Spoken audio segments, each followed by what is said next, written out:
ಹೌದು, ಸಹಸ್ರಮಾನಗಳ ಇತಿಹಾಸ, ಶತಶತಮಾನಗಳ ಹೋರಾಟ, ಕಲ್ಲು ಮಣ್ಣು ಹೊತ್ತವರು, ನೆತ್ತರು ಬಸಿದು ದುಡಿದಂಥವರು, ಪ್ರಭು ಶ್ರೀರಾಮನ ಜನ್ಮಭೂಮಿಗಾಗಿ ನಡೆದಂಥ ಹೋರಾಟಗಳಿಗೆ ಲೆಕ್ಕ ಇಲ್ಲ. ಕೊನೆಗೂ ಕೋಟ್ಯಾಂತರ ಭಾರತೀಯರ ಕನಸು ನನಸಾಗಿದೆ.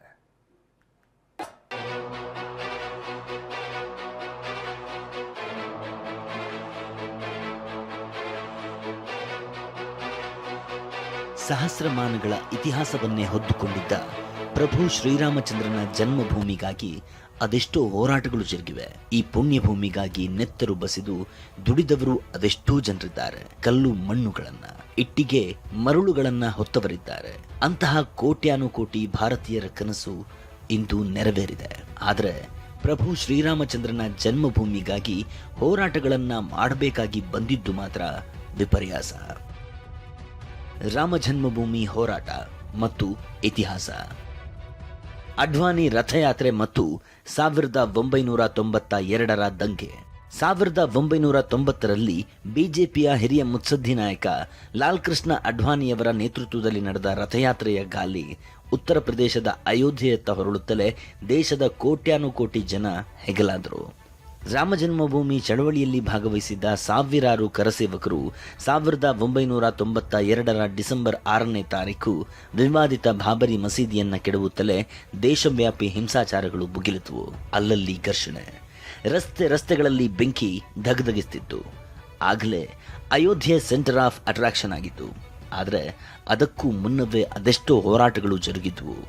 ಆ ದಿನಗಳತ್ತ ಒಮ್ಮೆ ಸಣ್ಣಗೆ ಕಣ್ಣು ಹಾಯಿಸೋಣ ಬನ್ನಿ.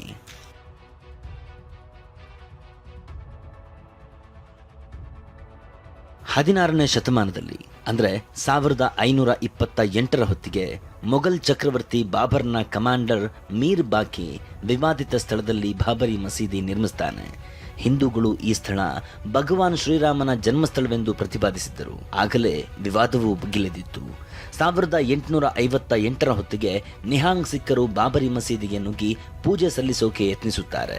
1949ರಲ್ಲಿ ಮಸೀದಿಯ ಕೇಂದ್ರ ಗುಮ್ಮಟದ ಕೆಳಗೆ ರಾಮಲಲ್ಲಾ ಅಂದ್ರೆ ಶಿಶುರಾಮನ ವಿಗ್ರಹಗಳು ಕಾಣಿಸಿದ್ದವು.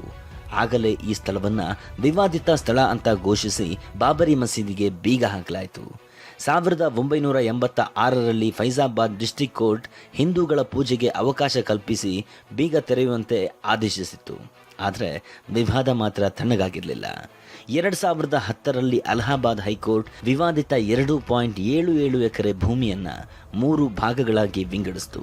2011ರಲ್ಲಿ ಹೈಕೋರ್ಟ್ ತೀರ್ಪಿಗೆ ಸುಪ್ರೀಂ ಕೋರ್ಟ್ ತಡೆಯಾಜ್ಞೆ ಕೊಡ್ತು. 2019ರ ನವೆಂಬರ್ 9ರಂದು ಸುಪ್ರೀಂ ಕೋರ್ಟ್ನ 5 ನ್ಯಾಯಾಧೀಶರು ವಿವಾದಿತ 2.77 ಎಕರೆ ಭೂಮಿಯನ್ನ ರಾಮ ಮಂದಿರ ನಿರ್ಮಾಣಕ್ಕಾಗಿ ದೇವಸ್ಥಾನದ ಟ್ರಸ್ಟ್ಗೆ ನೀಡಿ ಸರ್ವಾನುಮತದ ತೀರ್ಪು ನೀಡಿತ್ತು. ಸುಪ್ರೀಂ ತೀರ್ಪು ಹೊರಬೀಳುತ್ತಲೇ ಕೋಟ್ಯಾನುಕೋಟಿ ಭಕ್ತರ ಸಂಭ್ರಮಕ್ಕೆ ಪಾರವೇ ಇರಲಿಲ್ಲ. ಇಷ್ಟಾಗ್ತಾ ಇದ್ದ ಹಾಗೆ 2020ರ ಆಗಸ್ಟ್ 5ರಂದು ಪ್ರಧಾನಿ ನರೇಂದ್ರ ಮೋದಿ ರಾಮ ಮಂದಿರ ನಿರ್ಮಾಣಕ್ಕೆ ಅಡಿಗಲ್ಲು ಹಾಕ್ತಾರೆ. 2024ರ ಜನವರಿ 22ರಂದು ಅಯೋಧ್ಯೆಯಲ್ಲಿ ಭವ್ಯ ರಾಮ ಮಂದಿರ ಪ್ರಾಣ ಪ್ರತಿಷ್ಠಾಪನೆ ಸಮಾರಂಭ ನಡೆದಿತ್ತು.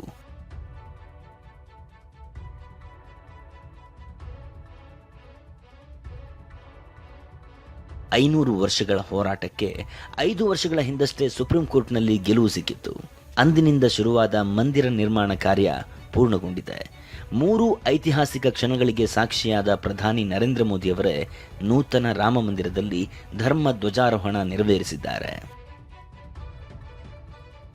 Bureau report, TV9.